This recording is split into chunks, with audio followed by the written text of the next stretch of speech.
Thank you for coming. Yeah, thank you for being here, and thank you all for being here as well. My name is Lakshmi. I'm very excited to be having this conversation with a director whose work I've admired for a while, and who helps me think in lots of different ways about images and moving them and moving each other. So we'll have a lot of time for Q&A. Actually, I do want to know how long we have for Q&A at some point. Somebody will tell me. About an hour. Okay. Okay. Thanks. No, Apichatpong, we will stop in about half an hour. Yeah. Okay. But to begin, I just want to hear you talk a little bit about how the inspiration for Tropical Malady, where it came from, and how it came together in your writing process, where the story came together, how you chose the images, and how you put them all I together. will try to remember because I don't like to watch my films, so I haven't seen this for a long time. But it was after the film. I don't know if you've seen Blissfully Yours. That one was happening in a jungle. It's about a Burmese man and two women in the jungle, and spending time there in the forest and with the sun and see the shift in the shadows. So really inspiring. So it's almost like another character in that film. So I started to think about this idea uh, about love, actually, about my love, and about how I can express this fear and happiness as well, and how I can synchronize that with activities with shadows, with darkness as well. Yeah. So during the development, it was quite how to say interesting because I found myself very angry, just writing and somehow, even though it's about love, I think, but then somehow for the second part it's almost like digging to a part of me that I didn't come out yet that time. But still, I don't think it's about two-man relationship. It's about love in general. So about what entails what entails love, like almost like a hunter and a prey. Yeah. And then not really like about a week or a little bit more before the shooting started, my father passed away unexpectedly. So it was really quite confusing. So, but I just really focused on the film. But I think deep down there's something anger about that, something that I didn't kind of talk or resolve with him. Yeah. So I was really a monster on the set, and then you can see on the credit I used 3DP. Yeah. The first was the French one, and then I let him go, and yeah, because I feel like can you go darker? I really need something darker and darker in the jungle. But in film, it's not like that. No, it's not like what you see. It's about lighting. But some shots are really successful. I mean, even though the DP said no, you cannot see anything. Yeah. But after this film, somehow it's almost like I released something, and then I start to get into Buddhism or spiritual whatever, and then for the next film, 2006, Syndrome of the Century, is the other way. This film is black, kind of darkness, that kind of depth.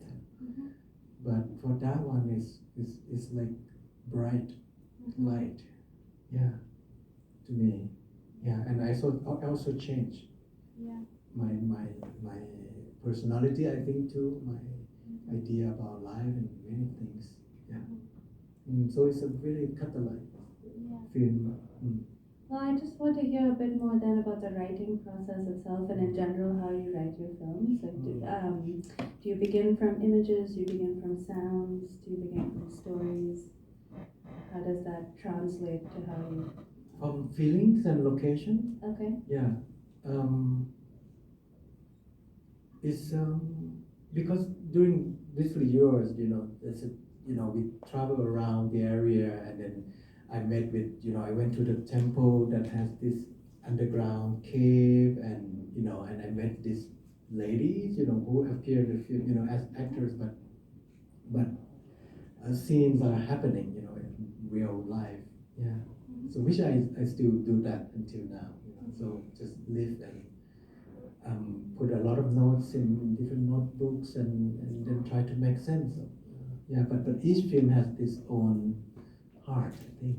Yeah. Yeah, so I have to find, like, by making it, it's like discovering this. Yeah. Yeah. And so then with your actors, how do you, and especially since you've worked with a couple of actors across several films, what is your relationship in terms of how much of that is scripted versus how much of that is kind of improvised? And I'm thinking particularly of the way that certain characters recur across your films, right? So there was Tong is in this film, and then spoiler alert is in another film as well, and similarly. Yeah. Because it's like a family, the way I work. After this film, we become like really close. Chenjira, and until today, still working, and their own life also influenced or inspired the writing. Yeah. So this one also, in the beginning, just to to select the casting. I met Tong in this guy in discotheque. Yeah. And then, okay, I give him, because for me the way of casting is going all over town and give the flyers, and yeah. So, and then the soldier guy is he actually, he's a videographer. Oh, nice. Okay. And so most of the people in my film are either extras before, or someone who are not related to films too. Okay. Yeah. And then they get folded into your world. Yes. So it's really beautiful, yeah, relationship. Yeah. And I want you all to prepare your questions because I want to hear what stood out to you, what scenes were really meaningful, what images stuck in your mind. But I wanted to talk about a couple of more things. One, the way that you use sound in the film and across all your films. And of course, for those of you that have seen Memoria, sound is such a kind of, it fundamentally drives the narrative as much as there is one. But even in this one, right, the way that the sound shifts, we can hear everything from the inside of the soldier's stomach rumbling to the speech of the animals, and then just the kind of immersiveness in this environment. And so I was curious to just hear you talk a bit about how you put the soundtrack together, or how you think about sound in relation to image in your work. I really enjoy, like, not so much music, and it's more about everyday life sound, the street, and so it's more like a documentary approach, let's say. So it's more about this awareness, in the frame, out of frame. Yeah, and of course, at night in the jungle, you don't see much, so the sound is very important, so that it open up the world or imagination. Yeah. So like when you close your eyes, no, you're really aware of the sound. So I think the second part is treated like that. And I guess I'm curious to hear you talk a bit about the location of the film, and since so many of your films are shot around northern Thailand and in the jungle, and I'm curious about what that location is doing for you, how you think about where you want to set.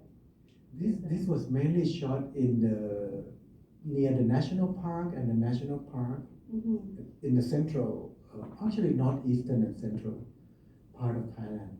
Okay. Yeah, because we really couldn't go that far, but budget is low. Yeah, so that, and then another near military camp in the West. Okay. Yeah. And was there a reason that this was the location for it, or that just felt right in some way? It's part also of Blissfully Yours and this one and later because I really don't like Bangkok. It's about going out together and I love chocolate. Are there questions in the audience?